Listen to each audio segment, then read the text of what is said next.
আসসালামু আলাইকুম রহমতুল্লাহ। একবার শুরু হলে কি আর থামে?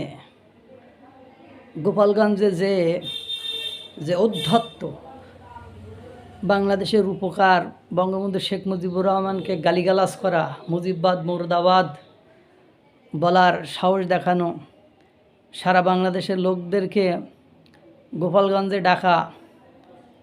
এখন যদি আপনি ওই সালাউদ্দিন আহমেদ টুকুর অঞ্চলে যে বিএনপি জিয়াবাদ মুর্দাবাদ বলেন, বগুড়ায় যে যদি বলেন জিয়াবাদ মুর্দাবাদ, তাহলে আপনার অস্তিত্ব থাকবে? বলেন না কেন? সেই সব বাদ দিয়ে তো বলেন, তো এসব জায়গায় যদি বলেন না, তো তখন আপনার অস্তিত্ব থাকবে? আপনার এইটুকু প্রজ্ঞা, এইটুকু বুদ্ধি যদি না থাকে, আপনি রাজনীতি করবেন কি তা করে? যাই হোক, যে কথা বলছিলাম, চকরিয়ায় আজকে এনসিপির সমাবেশ। সেই এনসিপির সমাবেশে কে বা কারা হামলা করেছে? পুলিশ, সেনাবাহিনী, র্যাব শুধু দৌড়াদৌড়ির উপরে আছে দেখলাম। জনগণ যত না বেশি, তার চেয়ে পুলিশ, সেনাবাহিনী, র্যাবেরা বেশি দেখলাম। একটা ইয়াং মানে যুব সম্প্রদায় রাস্তায় দেওয়া ইন্ডিকেটারটা ছুড়ে ফেলছে, এবং সেনাবাহিনী দেখলাম দৌড় দিচ্ছে, দৌড় দিয়ে জনগণকে সরিয়ে দিচ্ছে, পুলিশ জনগণকে সরিয়ে দিচ্ছে। সারজিজ হাসনাত আবদুল্লাহ চকরিয়ায় যে আবারও হামলার শিকার, তাদের সমাবেশ, সেই বেশ করে তাদের সমাবেশে ওই যে গোপালগঞ্জে গেছেন, উদ্ধত্ত দেখিয়েছেন, এপিএসের মধ্যে ঢুকাই আপনাদেরকে ফেরত নিয়ে আসা হয়েছে। আপনাদের ডাকে বাংলাদেশের, বিশেষ করে আপনাদের দলে তো লোকজনই নেই রে ভাই, ওসব বলে তো লাভ নেই। আজকে জামাতের সমাবেশ হচ্ছে না, হ্যাঁ, জামাতের লোকজন আপনাদের সাপোর্ট করতে, আপনাদের লোক বেশি দেখাতে ওখানে যায়, এটা আমরা জানি।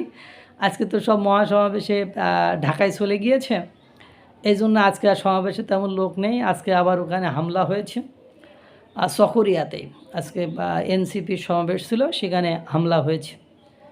শুধু অপেক্ষা করেন, উদ্ধত্ত বেয়াদবি এগুলো কখনোই কেউ বরদাস্ত করিনি। যে বঙ্গবন্ধুকে তার আইডিয়া মানে আদর্শ মানে, সেই বঙ্গবন্ধুকে আপনি অপমান করবেন, আবার তার ভোট আপনি আশা করবেন। আপনি তো রাজনীতি করেন মানে কি, জনগণের ভোট নিয়েই তো আপনি নির্বাচিত হবেন।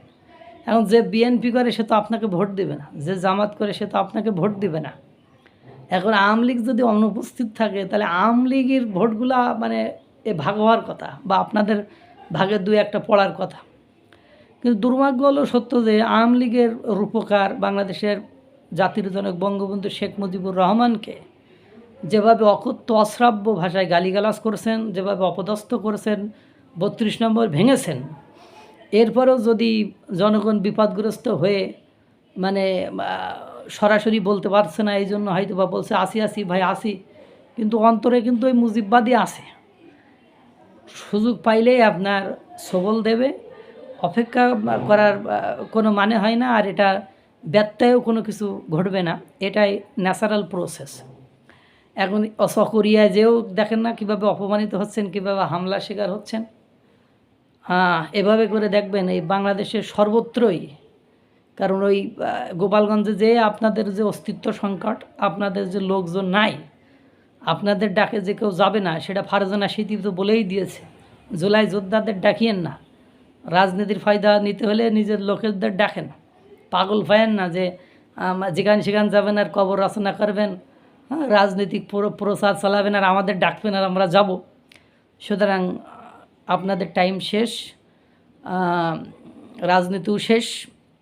এখন ডক্টর ইউনূস যতদিন ক্ষমতায় থাকবেন, আপনাদের ততদিন একটু বিভিন্ন প্রোটোকলে ওই যে হাই হ্যালো বা স্টেজে উঠে একটু কথা তো সবাই শরীর দিয়ে বলে, মুখ দিয়ে বলে না, জবান দিয়ে বলাছি, শরীর দিয়ে বলে, ওইটুকু চলবে।